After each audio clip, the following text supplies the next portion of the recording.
Welcome to the Wheats on Your Mind podcast. My name is Aaron Harries. Wheats on Your Mind is brought to you by the Kansas Wheat Commission and Kansas Association of Wheat Growers. If you have a topic you'd like us to cover in the future or have a question for one of our guests, please email us at podcast@kswheat.com. Our guest for this episode is Dr. Marty Draper. Marty currently serves as the Associate Dean for Research and Graduate Programs in the College of Agriculture and Director for Research with K-State Research and Extension.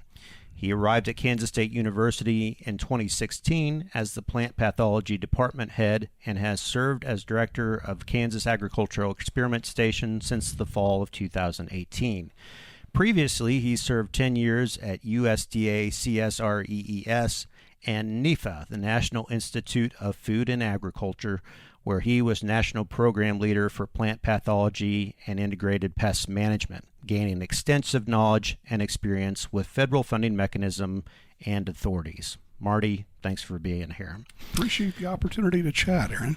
That is a lot of acronyms in your bio, and that kind of leads us to the topic for today's discussion. You are an expert on the field of federal research funding for food and agriculture. You've been a public servant in that regard for how many years? Essentially my entire career, if you want to think about where I was even before NIFA. I spent 20 years at land-grant universities in largely extension roles before that. And so it's taking the funds that are available to you from both federal and state sources and making sure that you're doing the best you can for the people of the state.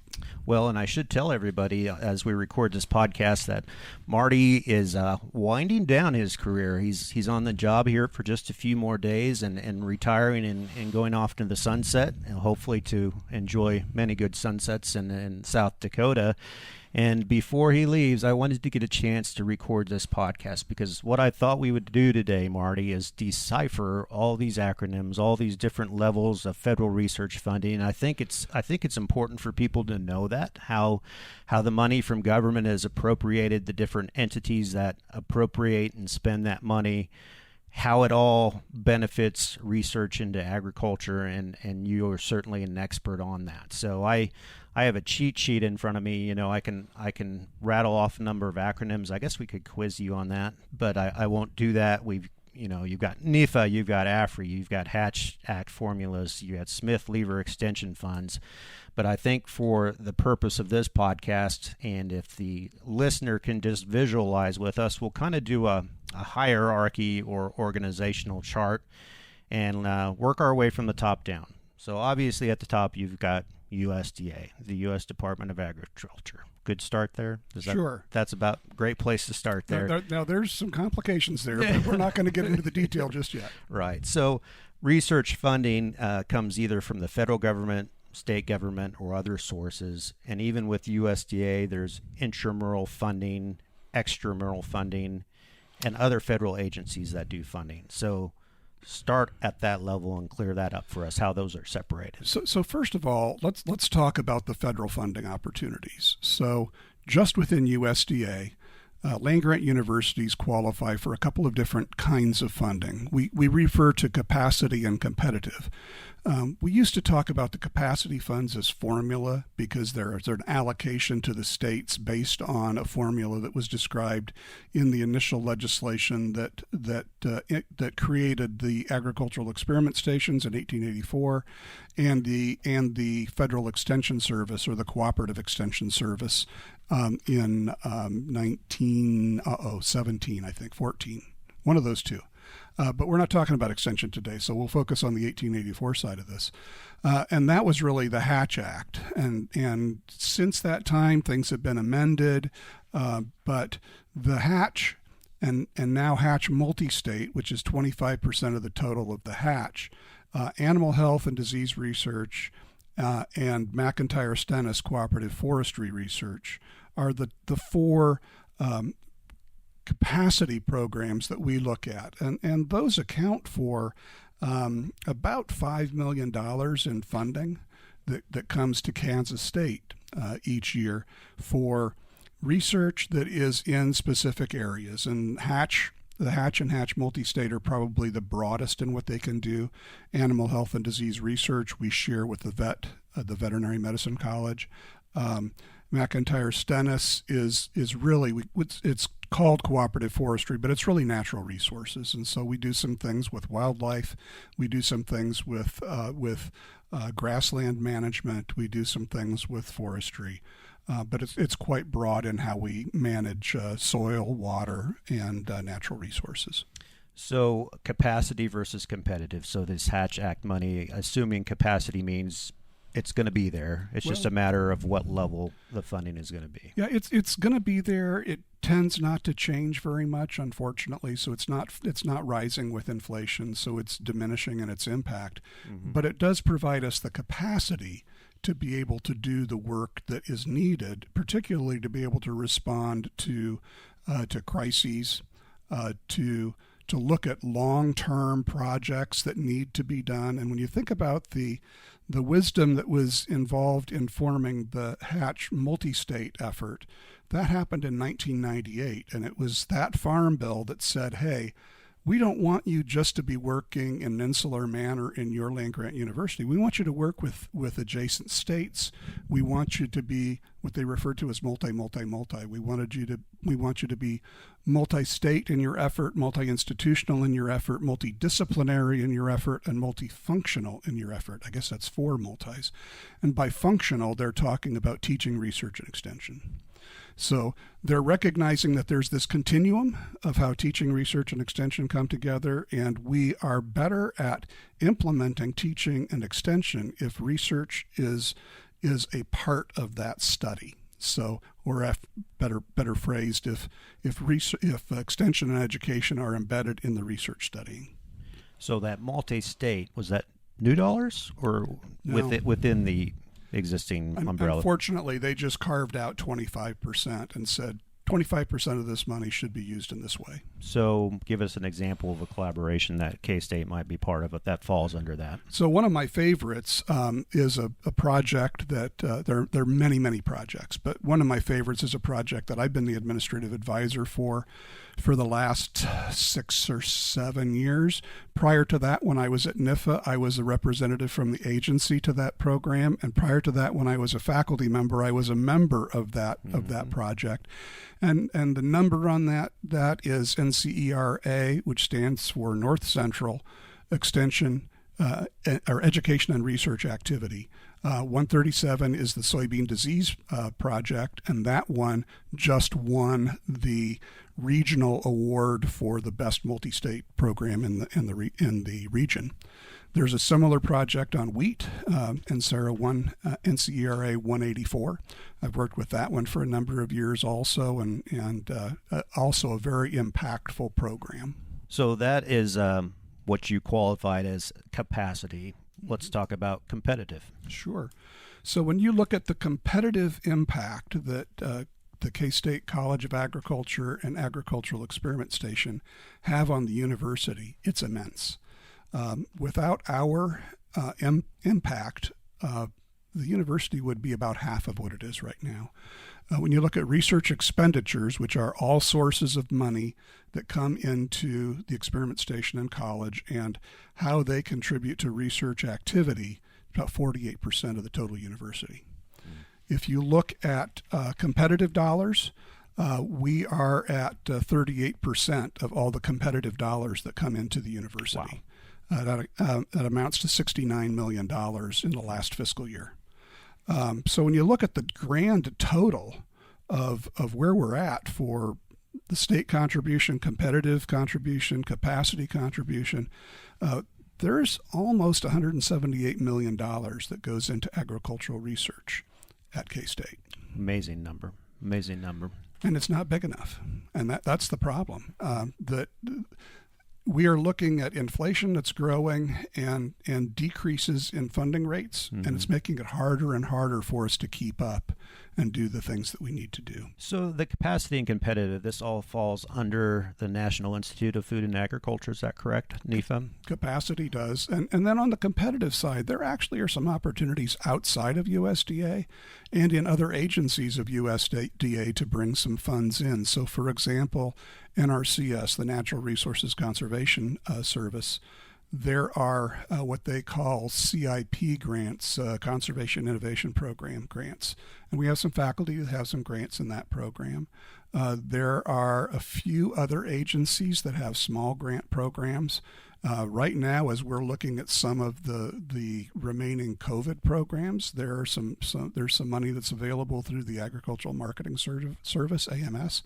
Thrown in as many acronyms as I can for you. Of course, but I'm thank you. trying to define them. Yeah. AMS has a program out there right now to try and help small meat processors, and I know we have an application that will be going forward to try and help develop some of those projects as well. NIFA, National Institute for Food and Agriculture, AFRI, Agriculture and Food Research Initiative. What's the difference? So AFRI is a program within NIFA. It is the largest single program in the agency. It only became the largest program in about 2013. It was hatched in the 2008 Farm Bill, the FCEA, Food Conservation Energy Act. It merged two different authorities. Now, when you talk about an authority, you're talking about what Congress can do with funding. So we have a spending limit associated with the authority to do some work, and then each year there's an appropriation that goes through, unless, of course, the Congress decides to use language that says something to the effect of must or shall, in which case it becomes non-discretionary. But otherwise, these are funded through discretionary means each year. But these two authorities combine to give a larger potential cap on the program. And we have seen that Congress likes the fact that it's competitive. They like that it has a broad application. And so they've continued to raise the amount of appropriated funds for that program each year since it was started in 2010. Reviewing here, so authorization is what's allowable, but appropriations are what's available. Those are real dollars. Those are real dollars, okay. And so appropriations most likely are never up to the full authorization limit? That's pretty common. Pretty safe bet. Yeah. Unless, of course, it's mandatory funding or non-discretionary funding, in which case it's prescribed what it's going to be for whatever those number of years are for the Farm Bill. Okay. And then when the new Farm Bill comes around, it has to either be continued or it can be sunsetted. Okay. So there are different USDA research agencies that we probably should talk about. There's ARS, Agriculture Research Service, ERS, Economic Research Service, and the Forest Service. How do those fall into their different buckets? There's also NASS. NASS. National Agricultural Statistics Service. Okay. Probably less of the kind of research that we would typically think of, but very analytical about what we're doing in agriculture. So ERS, Forest Service, and ARS, Agricultural Research Service, Forest Service, the Economic Research Service, are internal research agencies, whereas NIFA is funding extramural research, intramural, extramural research. We actually do see some funds come from ARS in particular, less so from ERS and the Forest Service, where they will fund what we call cooperative agreements that basically say, hey, our scientist wants to work with your scientist. Maybe we'll do it in your lab, maybe we'll do it in our lab. We'll work out those details through this cooperative agreement. And those tend to be smaller awards. So that intramural research, how does that benefit, let's say, the farmer? What kind of outputs or products are they going to be releasing that a farmer might be interested in? Well, and I think you can probably look at the folks that we have in our ARS unit here at K-State, and they work very closely with our breeders. They work closely with our folks that are in gene discovery, in the utilization of genetic resources. Maybe we're talking about sprayer technology. There's any number of things that they can be doing that are really either basic research or continuing down the spectrum to more applied research. And it really depends on the way each of those units writes their research plan for a 5-year period. In fact, some of those ARS scientists have faculty appointments also at K-State? Yeah, that's pretty common, especially those that are housed within a department in a building on campus. And we have both situations where they are off-site or maybe within Manhattan, for example, across town. And some of those have adjunct appointments in the departments. Others may not. They may have adjunct appointments at 3 different universities where they have close collaborations. But we have fabulous collaborations with those faculty that are housed directly with our state faculty. And I wish that they just didn't build their own buildings. I wish that we were all housed together.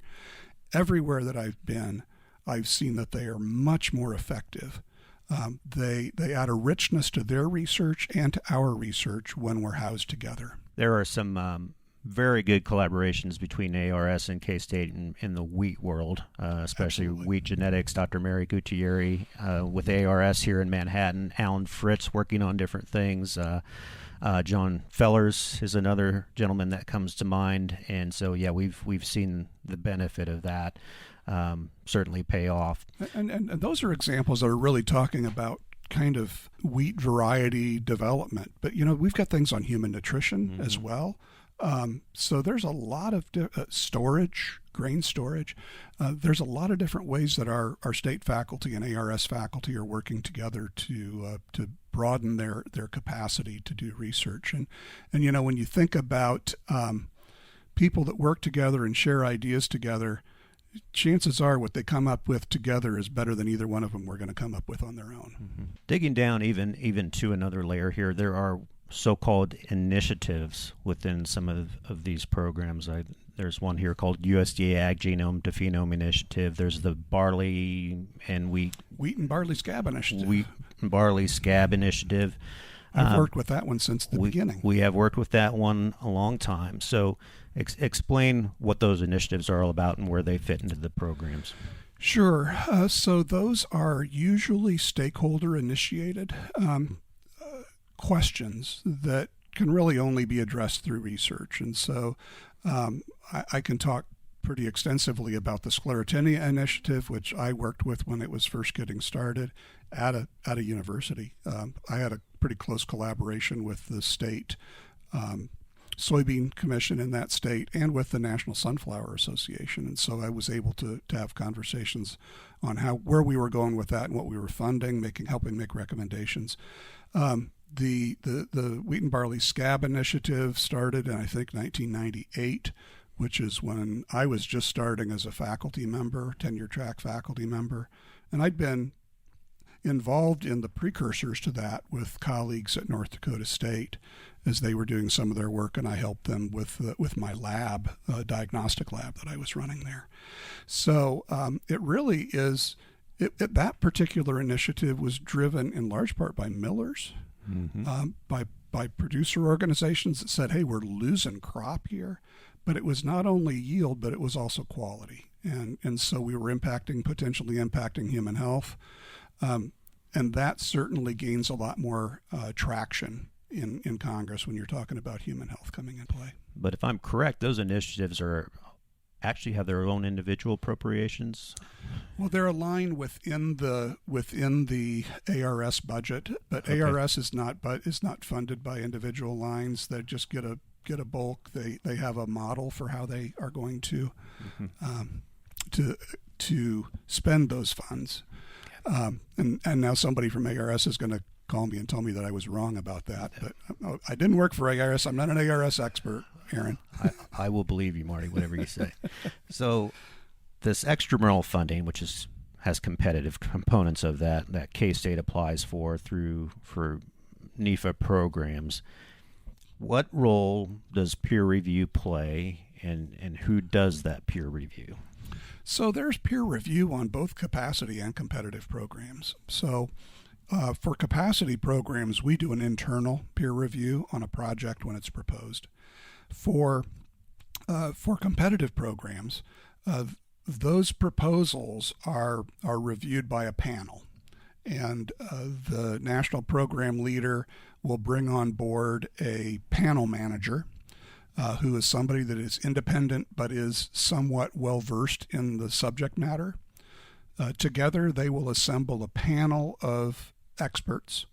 And depending upon what you're trying to do, they may be experts in different areas. So, for example, I always wanted to make sure that if evaluation of the project, of success of the project, was part of that proposal, that we had evaluators on the panel that could say, well, that's great, or that's not going to work, which is the same thing that we expect of scientists when they're on these panels. But they may not be well versed in evaluation. And so you need to have broad expertise. Maybe you're going to have things that are coming into this program that are more basic. Maybe they're more applied. Maybe they're both of those things. So you have to have enough people on that panel to be able to address all the areas of science that could be coming into play. And usually the expectation is that a reviewer will be able to review up to about 10 proposals. And it takes several hours to get through a proposal. And when I review proposals, I'll usually do a quick read on it. I'll come back and I'll do a second read and make notes. And then I'll come back and do a third read and try and rate based on whatever their scale is that they have for evaluating the quality of the proposal. So there is a scoring process and matrix involved with that. Yeah, each program has to publish how are these things being scored. Federal regulation, and it's really a fairness issue to the applicant. Yeah. One concern I have, we of course administer our own research funding programs through the We Check Off here in Kansas, and we try to collaborate with other states as much as we can. How do you do this in USDA? How do you avoid replication and duplication of research and making the most efficient use of those funds available?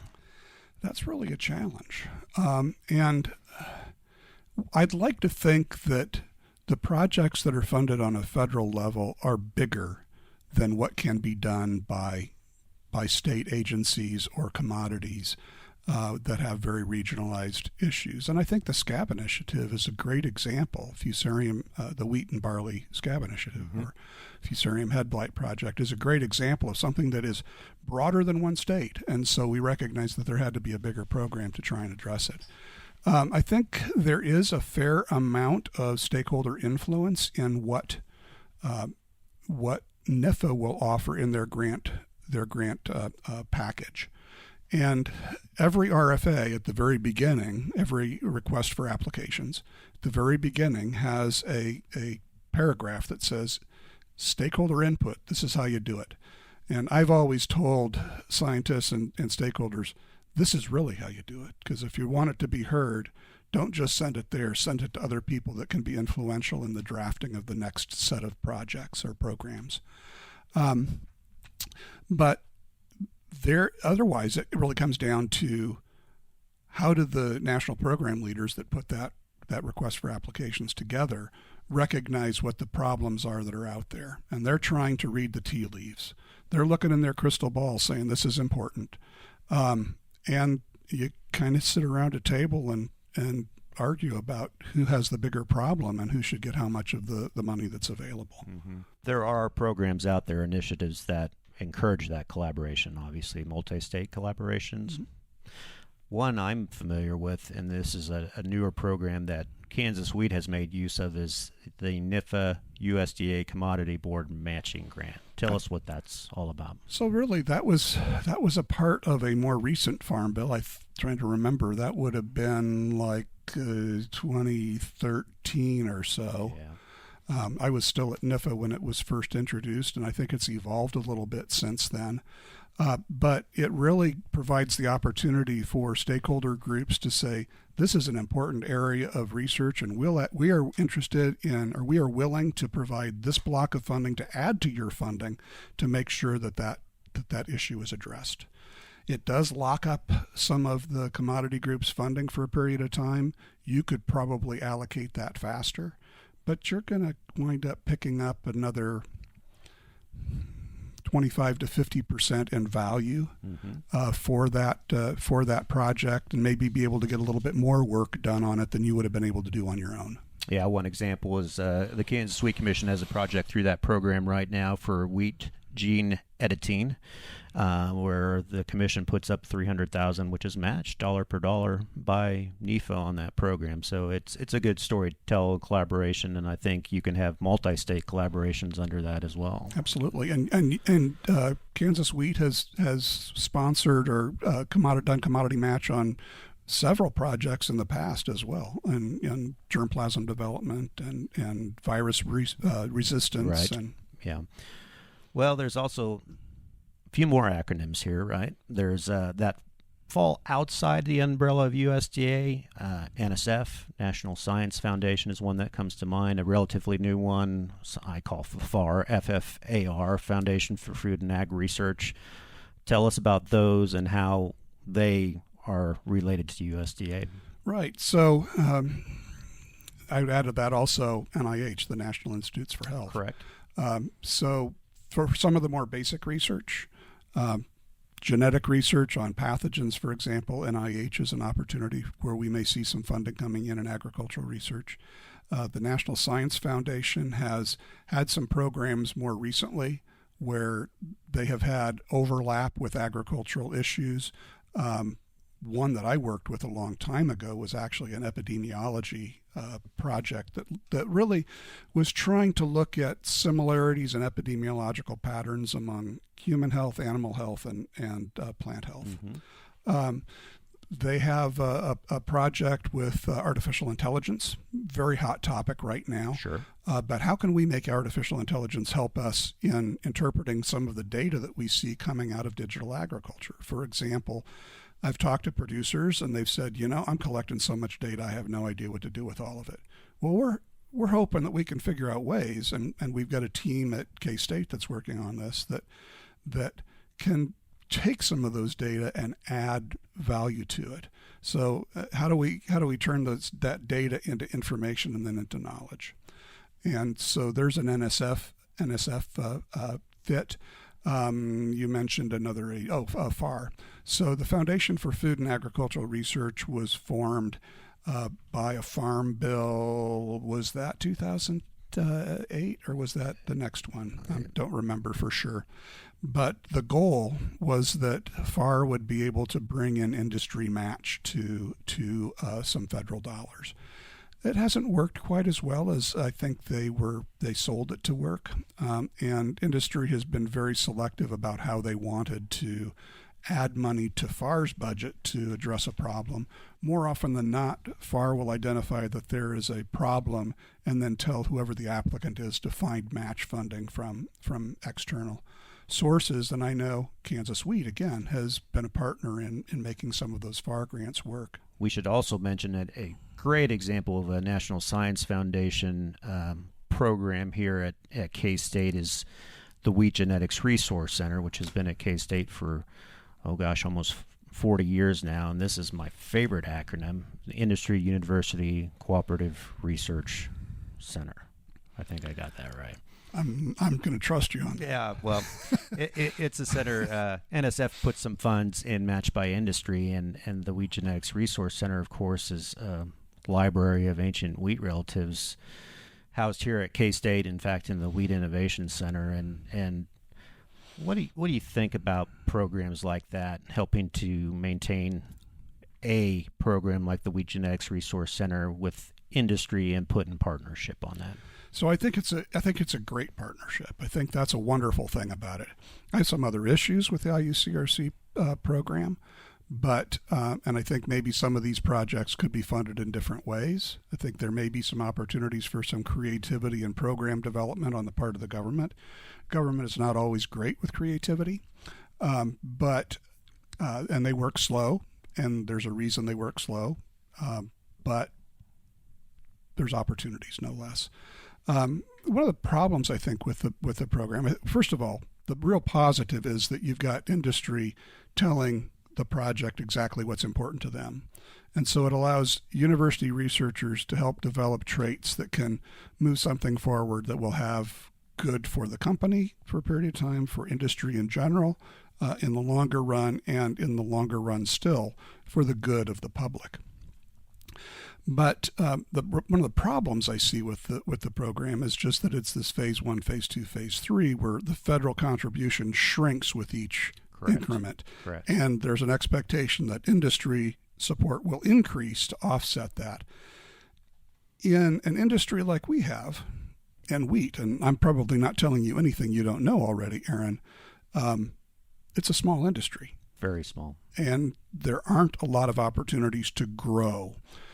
We really saw good buy-in from industry at the very start of this program, and there's been contraction within the wheat genetics community, wheat genetics industry community, to the point where we really are kind of scratching, trying to figure out what does a new industry partner look like.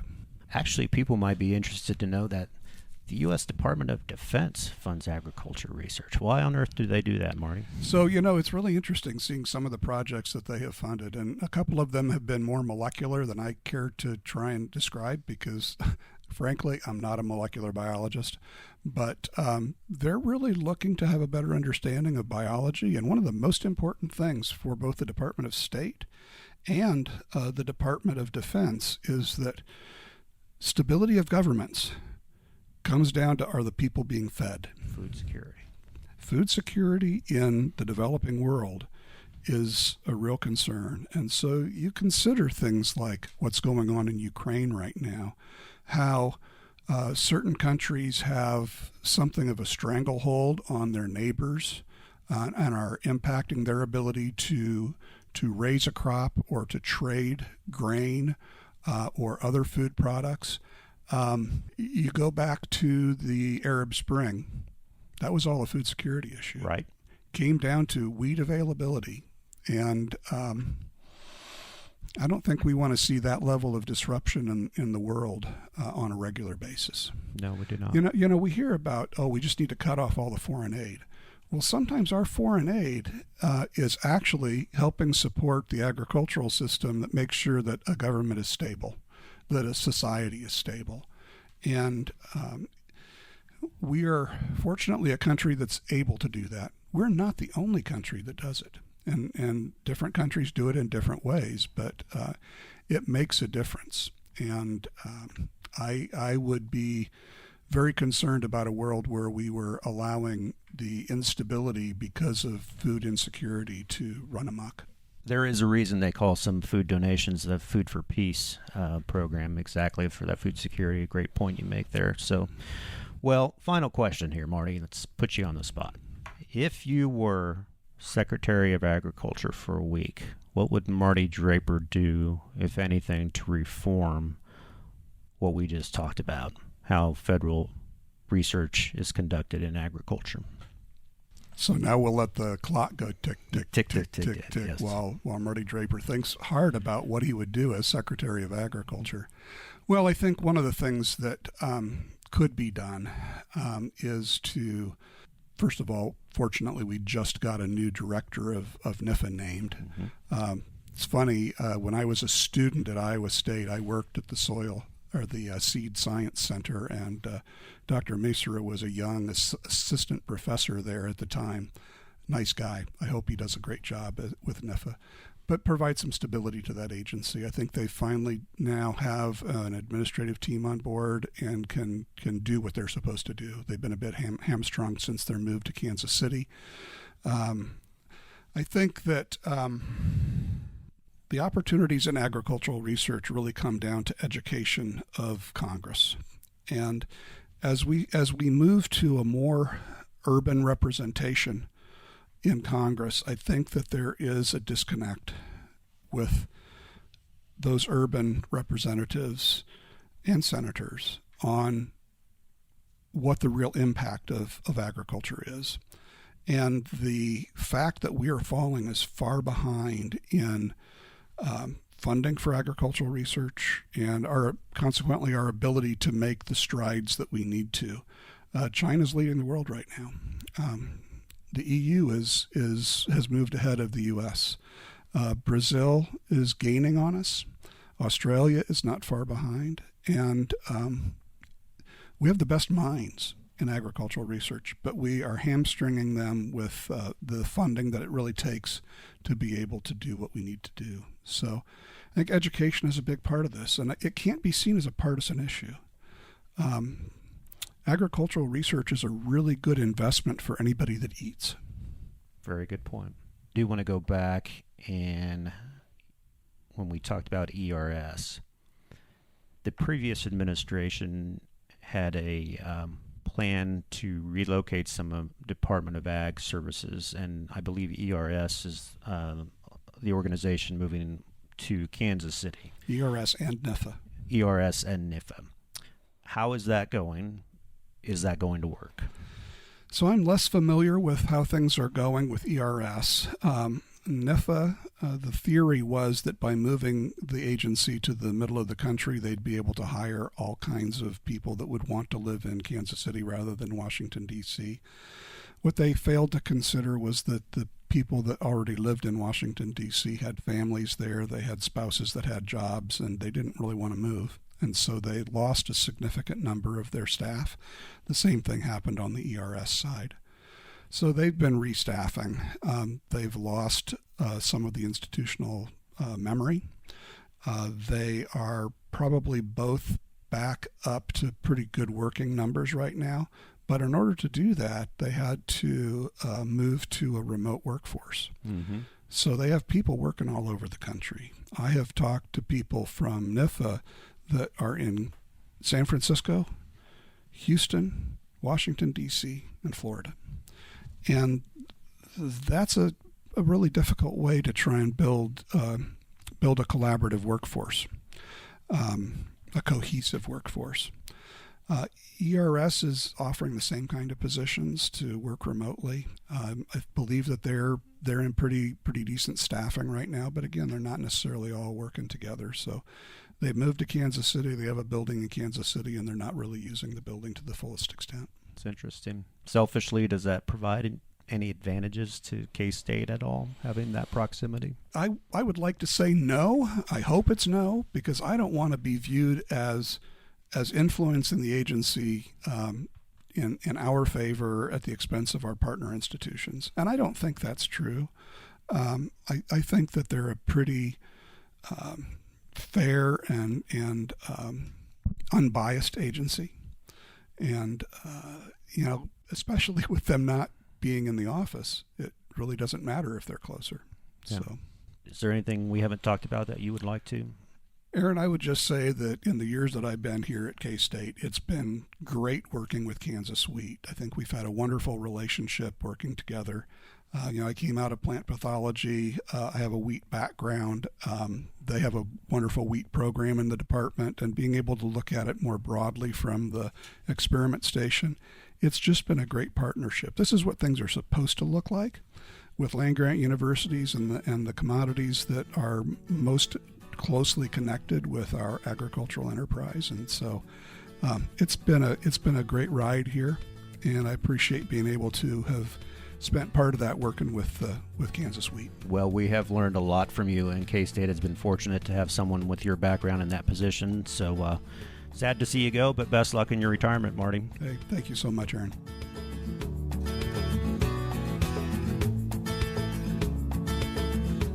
thanks to Marty Draper for joining us on this episode of the Wheats on Your Mind podcast. If you have follow-up questions or comments for this episode, please email us at podcast@kswheat.com. My name is Aaron Harries. Thanks for listening.